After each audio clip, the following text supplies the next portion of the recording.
मी तुम्हा सर्वांना अभिवादन सादर करतो। आज ज्या विषयातून मी तुमच्या प्रत्येक संगती बोलणार आहे तो विषय आमच्या सर्वांचा परिचयच आहे। अनेकदा आमच्या बोलण्यातून तो विषय आम्ही बोलत असतो, पण आज मी तुमच्या संगती त्या विषयातून अधिक थोडं खोलवर बोलणार आहे किंवा तुम्हाला आणखीन काही गोष्टी त्याच्यातून सांगणार आहे।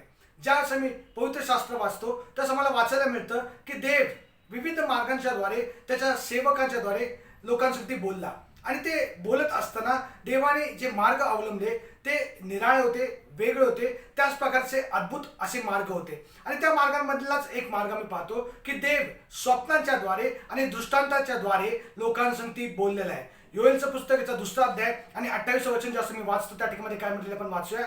यानंतर असे होईल की मी मनुष्य मात्रावर आपल्या आत्म्याचा वर्षाव करील, तेव्हा तुमचे पुत्र व तुमच्या कन्या संदेश देतील, तुमच्या वृद्धांना स्वप्ने पडतील, तुमच्या तरुणांना दृष्टांत होतील। आमेन। या ठिकाणी पाहतो की तो म्हणतो की मनुष्य मात्रावरून मी आपल्या आत्म्याचा वर्षाव करेल।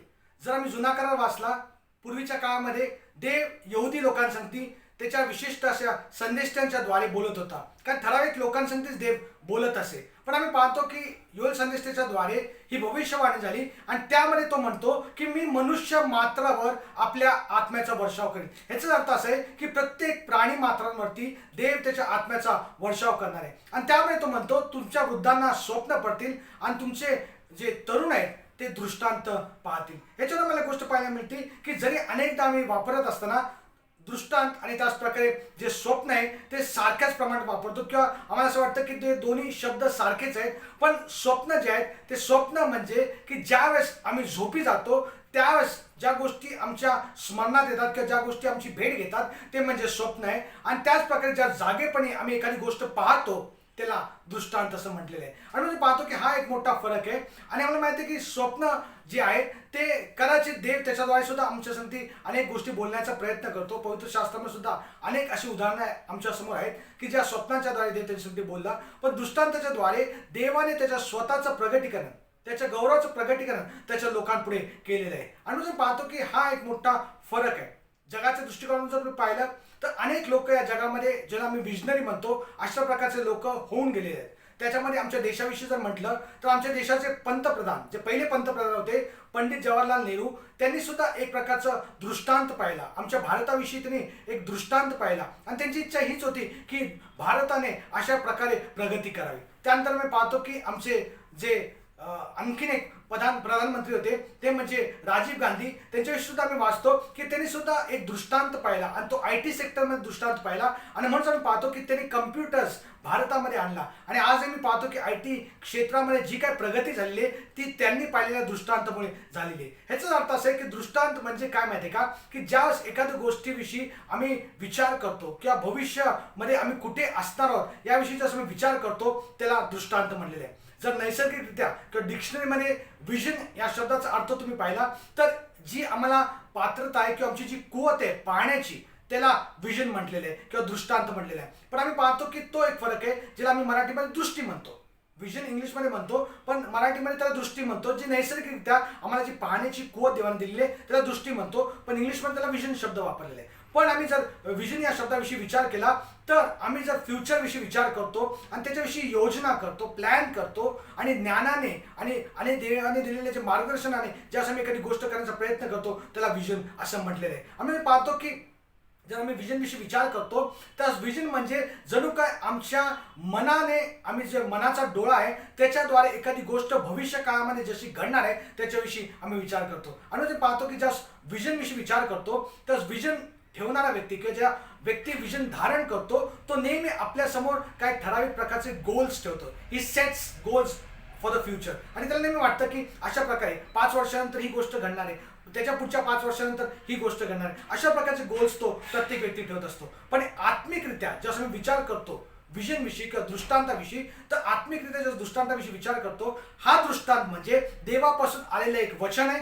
त्याच प्रकारे देवाचं प्रगटीकरण आहे आणि देवापासून आलेला एक संदेश याला आम्ही विजन म्हणतो। आणि मग आम्ही पाहतो की जर पवित्र शास्त्र मी वाचलं तर अनेक देवाच्या सेवकांशी देव त्या वचनाद्वारे बोललेलं आहे। उत्पत्तीच्या पुस्तकाचा 15वा अध्याय आणि पहिलं वचन जर तुम्ही वाचलं त्या ठिकाणी काय म्हटलेलं आपण वाचूया।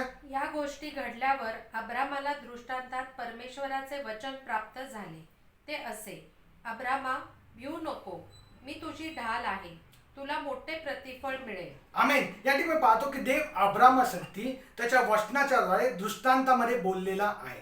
म्हणजे याचाच अर्थ असा आहे की ज्यावेळेस त्याला दृष्टांत प्राप्त झाला त्यावेळेस त्याला देवापासूनचं वचन प्राप्त झालेलं आहे. आणि म्हणजे पाहतो की ज्यावेळेस दृष्टांताविषयी विचार करतो तर फक्त एक चांगली बाजू पाहणं असं नाही दृष्टांताचा अर्थ.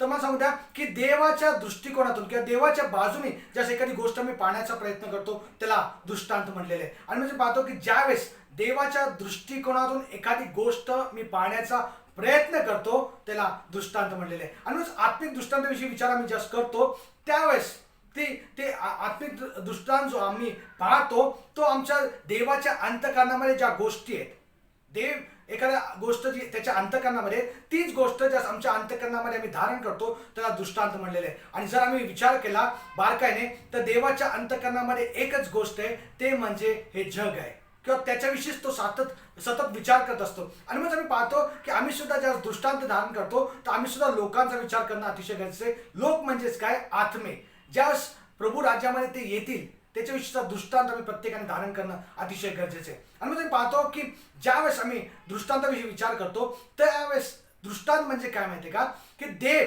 ज्यावेळेस एक प्रकारचं ओझं आम्हाला देतो त्या ओझ्याचं रूपांतर दृष्टांतामध्येच होत असतं. आम्ही पाहतो की ज्यावेळेस एखादा ओझं आम्हाला प्राप्त होतं ते ओझं आम्हाला प्राप्त झाल्यानंतर आमच्या आतमध्ये काहीतरी बदल घडायला सुरुवात होते.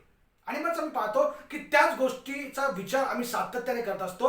आणि म्हणजे पाहतो की ज्यास आम्ही त्या दृष्टांताविषयी विचार करतो तर जे ओझं आहे त्याच्यावरतीच आम्ही सतत विचार करत असतो. आणि मी पाहतो की आमच्या अंतःकरणामध्ये एक प्रकारची जाणीव होते आणि मी सतत नेहमी प्रयत्न करत असतो की ती गोष्ट आम्ही मिळवावी किंवा ती गोष्ट आमच्या जीवनामध्ये आम्ही पूर्ण करावी. आणि म्हणजे पाहतो की ज्या अशा प्रकारची जाणीव आम्हाला प्रत्येकाला होती त्या जाणीवेमुळे एक गोष्ट घडते की त्या गोष्टीमुळे आम्हाला प्रेरणा प्राप्त होते, आम्हाला ऊर्जा प्राप्त होते आणि आम्ही फक्त बघत बसत नाही तर आम्ही सुद्धा काहीतरी करण्याचा प्रयत्न करतो आणि आम्ही काहीतरी मिळवण्याचा, अचीव करण्याचा, अकम्प्लिश करण्याचा प्रयत्न करत असतो. आणि म्हणजे पाहतो की हा एक मोठा फरक आत्मिक दृष्टांत आहे त्याच्यामध्ये आणि त्याच प्रकारे जे जगित लोक दृष्टांत पाहतात त्याच्यामध्ये आम्हाला पाहायला मिळतो.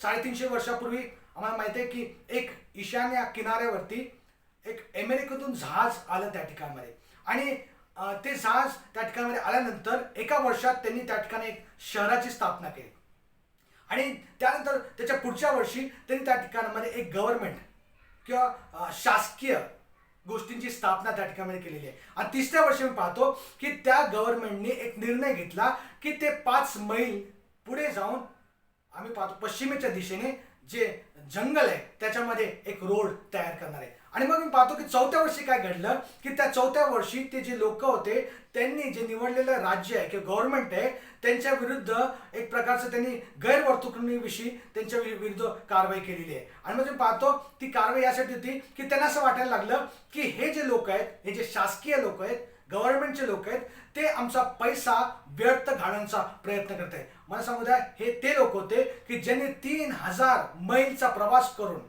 अशा प्रकारचे वेगवेगळ्या प्रकारचे अडखळणं, वेगवेगळ्या प्रकारच्या गोष्टींवरती मात करून आणि वेगवेगळ्या प्रकारच्या त्रासातून जाऊन ते अशा समुद्र तीरातून दुसऱ्या पलीकडे आलेले होते. आणि आता मी पाहतो की फक्त काही दिवसानंतर, काही वर्षानंतरच फक्त 5 मैल पुढं जाणं सुद्धा त्यांना कठीण जात होतं. त्यांनी सुरुवात तर चांगली केली होती पण आम्ही पाहतो की पुढं त्यांनी त्यांची वाट कुठेतरी चुकलेली आहे किंवा त्यांना त्याच्याविषयी काय वाटत नव्हतं किंवा त्यांना पुढं जायची इच्छा नव्हती. म्हणजे पाहतो की ज्यावेळेस आम्हाला एक स्पष्ट प्रकारचा दृष्टांत प्राप्त होतो आम्ही येशू ख्रिस्तासारखे बनतो आणि मग ज्यास आम्ही येशू ख्रिस्तासारखे बनतो त्यास कोणतीही अडचण, कोणतीही अडखळ आम्हाला इतकी मोठी वाटत नाही जी आम्ही ओलांडून जाऊ शकत नाही. आम्ही पाहतो की ज्यास अशा प्रकारचा दृष्टांत आम्हाला प्राप्त होतो त्यास कोणत्याही गोष्टींमुळे आम्हाला मर्यादा राहत नाही तर त्या मर्यादांच्या पलीकडे आम्ही नेहमी जाण्याचा प्रयत्न करत असतो. आम्ही पाहतो की विजन जे आहे, दृष्टांत जो आहे तो नेहमी आमची जी कुवत आहे त्याला आव्हान करण्याचा प्रयत्न करणार आहे.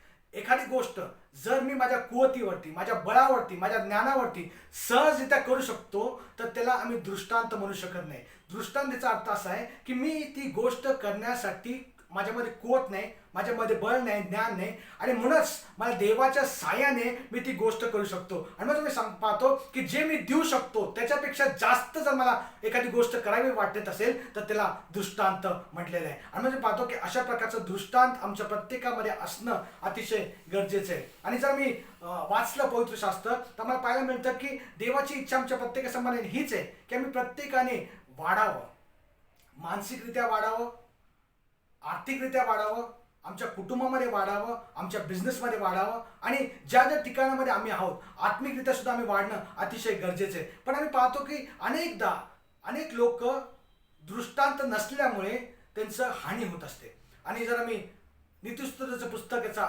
29 अध्याय आणि 18 वचन वाचलं तर त्या ठिकाणी काय म्हटले पण वाचूया. ईश्वरी दृष्टांत न झाल्यास लोक अनावर होतात, पण नियमशास्त्र पाळतो तो धन्य. आमेन. इथं असं म्हणलेलं आहे ईश्वरी दृष्टांत नसल्यास लोक अनावर होतात. म्हणजे ज्या एखादा संदेष्टा नसतो की जो त्यांना मार्ग दाखवेल, किंवा एखादा याजक, एखादा लेवीन असेल की जो त्याला देवाच्या वचनाचं ज्ञान देईल, त्याच प्रकारे कोणत्या प्रकारची कृपा त्यांना नसते. आणि एवढंच कळणे तर ज्यावेळेस देवाचं वचनचा तुटवडा होत असतो त्यावेळेस मला सांगू द्या की कोणत्या प्रकारचा दृष्टांत नसल्या कारणाने लोक सैरावैरा जातात. वेगवेगळ्या भाषांतरामध्ये वेगवेगळ्या गोष्टी वापरलेल्या आहेत, पण मला सांगू द्या की तिथं असं म्हणलेलं आहे लोकांचा नाश होतो आणि वेगवेगळ्या प्रकारच्या गोष्टी होत असतात की ज्यावेळेस एखाद्या व्यक्तीच्या अंतःकरणामध्ये दृष्टांत नसेल किंवा दृष्टांताशिवाय लोक प्रयत्न करत असतील तर ज्यावेळेस आम्ही पाहतो की त्यांचा नाश होतो. नाश होतो म्हणजे काही गोष्टी आम्ही पाहणार आहोत. पहिली गोष्ट आम्ही पाहतो की त्यांचा नाश होतो म्हणजे काय, लोक नग्न होतात.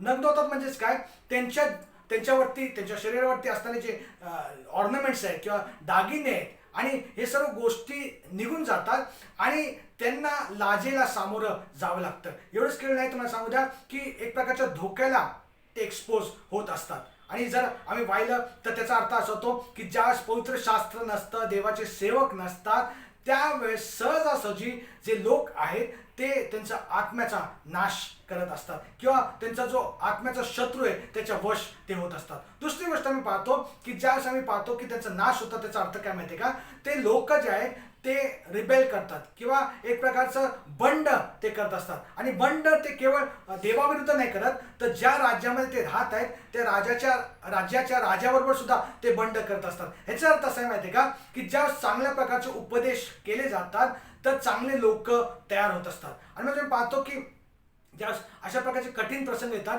आणि वेगवेगळ्या प्रकारचे मत होतात, ते कुठं जायचं त्यांना ते कळत नाही.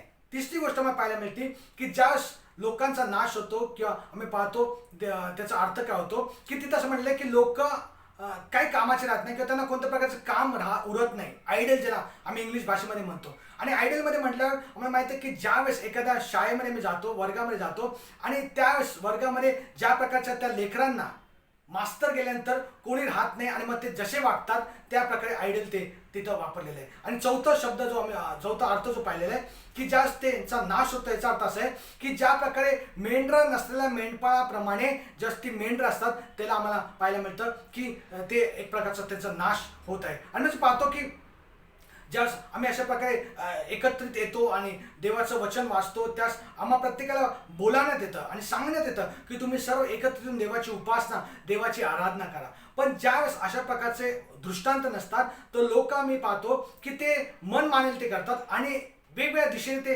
जातात, ज्याला इंग्लिशमध्ये आम्ही स्कॅटर्ड म्हणतो. त्याची पांगापांग होत असते आणि मी पाहतो की त्याच्यामध्ये फूट पडत असते. आणि एवढंच केवळ नाही तर त्यांच्यामध्ये देवाचं ज्ञान नसल्या कारणाने ते सुद्धा उद्ध्वस्त होत असतात. आणि मी पाहतो की जर दृष्टांताविषयी विचार आम्ही केला तर दृष्टांत दुसरं तिसरं काय नाही तर जणू काय एक प्रकारचं ब्रिज आहे. आमचं जे प्रेझेंट आहे आणि जे फ्युचर आहे त्या ठिकाणामध्ये घेऊन जाण्यासाठी जो ब्रिज आम्ही वापरतो त्याला दृष्टांत असं म्हटलेलं आहे. आणि मग सांगू द्या, मी तुम्हाला सुरुवातीला सांगितल्याप्रमाणे देवाची इच्छा हीच आहे की आम्ही पुढे वाटचाल करावी. फक्त आत्मिकरित्याच नव्हे तर नातेसंबंधामध्ये, आमच्या भावनांमध्ये, आमच्या आर्थिक गोष्टींमुळे आणि आमच्या बौद्धिक गोष्टीमुळे, आमच्या डेस्टिनीमध्ये आमचं जे भविष्य त्याच्यामध्ये, आणि त्याच प्रकारे सेवा कार्यामध्ये सुद्धा देवाची आमच्या प्रत्येक संबंधाने इच्छा हीच आहे की आम्ही पुढे वाटचाल करावी. पण आम्हाला माहिती आहे की आम्ही पुढं याच्या आधी वाचल्याप्रमाणे की जर आमच्याकडे दृष्टांत नसेल तर काय गोष्टी घडण्याची शक्यता आहे त्याच्यामध्ये आम्ही पाहिलेलं आहे. म्हणजे आम्ही पाहतो की दृष्टांत नसणे म्हणजे काय की देवापासूनचं वचन आम्हाला प्राप्त होत नाही. एवढंच कळलं, देवाचं प्रगट करणं आम्हाला होत नाही. देवापासून कोणत्या प्रकारचा उपदेश मेसेज आम्हाला मिळत नाही आणि आम्हाला जी कुवत आहे, आम्हाला पाहण्याची जी कुवत आहे की ज्या ठिकाणामध्ये आम्हाला देव घेऊन जाण्याचा प्रयत्न करत आहे किंवा देव आमच्या जीवनामध्ये काय करत आहे ते पाहण्याचं जसं मी गमावतो त्याच जणू काय आमचा नाश होत असतो असं म्हटलेलं आहे. आणि मी पाहतो की देवापासूनचं दृष्टांत आम्हाला होणं अतिशय गरजेचं आहे. देवापासून आम्ही देवाचं वचन आमच्यापर्यंत येणं अतिशय गरजेचं आहे. आणि ज्यावेळेस आमच्या जीवनामध्ये देवापासूनचं प्रगटीकरण, देवापासूनचं वचन येत नाही त्यावेळेस मला सांगू द्या लोक आपली दिशा विसरून जातात. They forget the direction. आम्ही जिथे पाहिजे तिथं वाटचाल करतो. मला सांगून त्याचं एक उत्तम उदाहरण मला तुम्हाला सांगावं असं वाटतं की जस्ट एखादा फुगा आम्ही घेतो आणि त्या फुग्याला फुगवण्याचा प्रयत्न आम्ही करत असतो, त्याच तो फुगा फुगवतो आणि त्यानंतर आम्ही त्याच्या तोंडाला पकडतो आणि जोपर्यंत आम्ही तोंडाला पकडलेले तोपर्यंत त्या फुग्यामधली हवा तशी राहते. पण ज्यावेळेस आम्ही त्याचं तोंड मोकळं करतो त्यावेळेस ज्या प्रकारे तो फुगा जिकडे पाहिजे तिकडे जातो त्या प्रकारे एखाद्या व्यक्ती ज्याला दृष्टांत नाही तो जिकडे पाहिजे मन मानेन तिथे तो जाण्याचा प्रयत्न करत असतो. आणि मी पाहतो की या सर्व गोष्टीविषयी जसं आम्ही विचार करतो त्यास आम्हाला समजतं की या सर्व गोष्टीविषयी आम्ही काहीतरी करणं अतिशय गरजेचं आहे. असं मन मानेल ते जीवन जगण्यापेक्षा, दिशाविरहित जीवन जगण्यापेक्षा काय गोष्टी करणं आम्ही गरजेचं आहे. आणि पहिली गोष्ट म्हणजे आम्ही काही गोष्टी पाहणं गरजेचं आहे. ज्यावेळेस देव एखादी गोष्ट आमच्या मनामध्ये टाकतो त्यावेळेस ती गोष्ट आम्ही पाहण्याची सुरुवात करणं अतिशय गरजेचं आहे. त्याचाच अर्थ असा आहे की देव एक प्रकारचं जणू काही बीज आमच्या प्रत्येकाच्या अंतःकरणामध्ये पेरत असतो. दुसरी गोष्ट मला सांगू द्या की ज्या देव एखादी गोष्ट आमच्या जीवनामध्ये दाखवतो किंवा दृष्टांत आम्हाला देतो त्यावेळेस ती गोष्ट विचार करत असताना आम्ही स्वतःसाठी ती घेणं अतिशय गरजेचं आहे आणि मग ती लागूकरण करणं अतिशय गरजेचं आहे. आणि त्या परिस्थितीमध्ये मी आहे असं आम्ही विचार करणं अतिशय गरजेचं आहे. आणि तिसरी गोष्ट आम्हाला पाहायला मिळतं की त्याच्याविषयी आम्ही योजना करणं फार गरजेचं आहे. स्ट्रॅटेजाइज प्लॅन करणं अतिशय गरजेचं आहे. मला सांगू द्या पावली कसं आम्ही पुढे वाटचाल केली पाहिजे हे फार महत्त्वाचं आहे. आणि म्हणून त्या दृष्टिकोनातून आम्ही एक एक पाऊल पुढे उचलणं अतिशय गरजेचं आहे. आम्ही पाहतो की ज्या एखादा दृष्टांत एखाद्या व्यक्तीला असतो त्या दृष्टांतामुळे त्याला जीवनाचा एक उद्देश प्राप्त होत असतो. आणि मला सांगू द्या की ज्या एखाद्या व्यक्तीच्या जीवनामध्ये दृष्टांत नसेल ना तर जसा मार्ग सापडेल तसं तो वाटचाल करण्याचा प्रयत्न करतो. आणि म्हणजे पाहतो की ते कोणत्या प्रकारचा विरोध त्याला होत नाही आणि जसं पाहिजे तसं तो वागण्याचा प्रयत्न करत असतो. आणि म्हणजे पाहतो की या ठिकाणामध्ये की जर दृष्टांत नसला तर लोक अनावर होतात किंवा त्यांचा नाश होतो किंवा ते सैरावैरा जात असतात. आणि म्हणजे पाहतो की पुष्कळ वेळेस जर एखाद्या व्यक्तीच्या मनामध्ये दृष्टांत नसेल, त्याला कोणत्या प्रकारचा त्यांनी दृष्टांत धारण केला नसेल तर कोणतेही जे अस्वस्थ करणारी गोष्ट, डिस्कम्फर्ट आणणारी गोष्ट ती परिस्थिती तो नेहमी टाळण्याचा प्रयत्न करत असतो. म्हणजे त्याला सर्व काही सुरळीत पाहिजे असतं, चांगलं सर्व काही पाहिजे असतं. दुसरी गोष्ट मी पाहतो की ज्या दृष्टांताविषयी मी विचार करतो त्या दृष्टांत धारण करणाऱ्या व्यक्तीने एक प्रकारचं सॅक्रिफाईस त्याग करण्याची तयारी दाखवणं अतिशय गरजेचं आहे. आम्ही असं पाहतो की ज्या लोकांचं आम्ही नेतृत्व करत आहे त्या लोकांच्या संख्येवरती आम्ही जे त्याग करण्याची तयारी दाखवतो ते अवलंबून आहे. आणि ते पाहतो की दृष्टांतामुळे एक गोष्ट घडती, जे साधारण आहे आणि जे महान आहे त्याच्यामधला फरक दृष्टांतामुळे होत असतो. आणि पाहतो की पुष्कळचे लोक संकटातून जाण्याची तयारी दाखवत नाही, पण काय लोक संकटातून जाण्याची तयारी दाखवतात आणि जरी अनेक प्रकारचे अडखळणं येतात तरी ते अडखळणावरती मात करतात. त्याचं कारण काय माहिती का, त्या लोकांच्या अंतःकरणामध्ये एक देवाने दिलेला दृष्टांत आहे. आणि मला सांगू द्या की ज्यावेळेस आम्ही आमचं दृष्टांत पूर्ण करण्याच्या अतिशय जवळ येतो त्यावेळेस तो मार्ग अधिक खडतर होत असतो. कारण का सैतानाला एक गोष्ट माहिती आहे की हा व्यक्ती आता त्याचा दृष्टांत पूर्ण करण्यापासून अतिशय जवळ आलेला आहे. कधी कधी मला वाटतं की मी पुष्कळची वाटचाल पुढे केलेली आहे आणि आता शेवट जवळ आलेलं आहे आणि तरी देखील रस्ता फार अबडधोबड आहे, फार कठीण आहे आणि मला असं वाटतं कधी कधी मी संपवावं किंवा त्यागून द्यावं, क्विट करावं. पण मला सांगू द्या देवाचं वचन मला सांगतं की त्यावेळेस तुम्ही तुमचं दृष्टांत पूर्ण करण्यापासून अतिशय जवळ आलेले असतात. आणि मग देवाची इच्छा आमच्या प्रत्येक संबंधाने हीच आहे की जरी मार्ग कठीण असला, जरी आम्ही अस्वस्थ होत असू, बेचैन होत असू, कदाचित आम्हाला अनेक प्रकारच्या कठीण परिस्थितीतून जावं लागत असेल तरी तुम्ही तो दृष्टांत जर धारण केलेला आहे तर त्या परिस्थितीतून जाण्याची तयारी दाखवा. कारण का तुम्ही तुमच्या जीवनामध्ये तो दृष्टांत पूर्ण होत असताना लवकरच पाहणार आहे. आणि तुम्ही पाहतो की ज्यावेळेस एखादा व्यक्ती दृष्टांत धारण करतो त्या सर्व काही सुरळीत होतं, सुखासुखी होतं असं नाही, तर त्याला त्रासातून जावं लागतं, सॅक्रिफाईस करावं लागतं. पण तरी देखील जर त्याचं लक्ष त्या दृष्टांताकडे असेल तर निश्चितच देवाचं वचन सांगतं त्याप्रमाणे तो त्याच्या वेळेमध्ये तो दृष्टांत पूर्ण केल्याशिवाय राहणार नाही. आणि मग आज मी तुम्हा प्रत्येकाला एक उत्तेजन देऊ इच्छितो. तुमच्या प्रत्येक जीवनाच्या टप्प्यामध्ये, कदाचित तुमच्या कौटुंबिक जीवनामध्ये असेल, कदाचित तुमच्या कामाच्या ठिकाणामध्ये असेल, कदाचित तुम्ही शिक्षण घेत असाल त्याच्याविषयी असेल, तर नेहमी देवापासूनचा दृष्टांत तुम्ही धारण करा. आणि ज्यावेळेस तुम्ही देवापासूनचा आत्मिक दृष्टांत धारण कराल, निश्चितच मला तर खात्री आहे, आत्मिकरित्या जसं मी दृष्टांत धारण करतो त्यास नैसर्गिकरित्या सुद्धा देव आम्हाला आमची प्रगती करतो, आमची उन्नती करतो, भरभराट करतो. पण महत्त्वाची गोष्ट ही आहे की सदैव आम्ही दृष्टांत धारण करावं आणि पुढे वाटचाल करावं. ही देवाची आमच्या प्रत्येक संबंधाची इच्छा आहे. देव करे करण्यासाठी देव तुम्हा प्रत्येकाला सहाय्य करो, मत करो. God bless you. यावेळेस आपण आपली प्रार्थना करूया, आपले डोळे बंद करूया. स्वर्गीय प्रेमळ पिते, आम्ही तुझा धन्यवाद करतो, तुझी स्तुती करतो, तुझ्या नावाचा जय जयकार करतो. प्रभू, तुझ्या वचनाद्वारे तू आज आमच्या प्रत्येकाच्या अंतर्गणाशी बोललेला आहेस माझ्या प्रभू. तुझी इच्छा आमच्या प्रत्येका संबंधाने हीच आहे की आम्ही प्रत्येकाने आपल्या जीवनामध्ये दृष्टांत धारण करावं. प्रभू, मानसिकरित्या तुझी इच्छा आहे की आम्ही वाढावं, आर्थिकरित्या आम्ही वाढावं, आमच्या नातेसंबंधामध्ये आम्ही वाढावं, आमच्या भविष्याविषयी आम्ही विचार करत असताना आम्ही त्याच्यामध्ये वाढावं, आमच्या सेवा कार्यामध्ये आम्ही वाढावं, ही तुझी इच्छा आहे माझ्या देवा. आज मी प्रार्थना करतो अशा प्रकारचा दृष्टांत धारण करण्यासाठी प्रत्येक व्यक्तीला तू कृपा करो, सहाय्य करू माझ्या. आणि प्रभू, ज्यास अशा प्रकारचं दृष्टांत आम्ही धारण करतो त्यास मार्गामध्ये जरी कठीण प्रसंग आले, अनेक प्रकारच्या परिस्थितीतून आम्हाला जावं लागलं, तरी त्या परिस्थितींना मात देण्याचं सामर्थ्य तू आमच्या प्रत्येकामध्ये देतोस. म्हणून तुझे आभार मानतो, तुझी स्तुती करतो. प्रभू, ऐकणाऱ्या प्रत्येक व्यक्तीच्या अंतर्गणाशी तू बोललास, मी तुझे आभार मानतो, तुझी स्तुती करतो. मान सन्मान गौरव तुझ्याच नावात येशू ख्रिस्ताच्या प्रिय आणि गोड नावाने मागतो, म्हणतोय आमेन.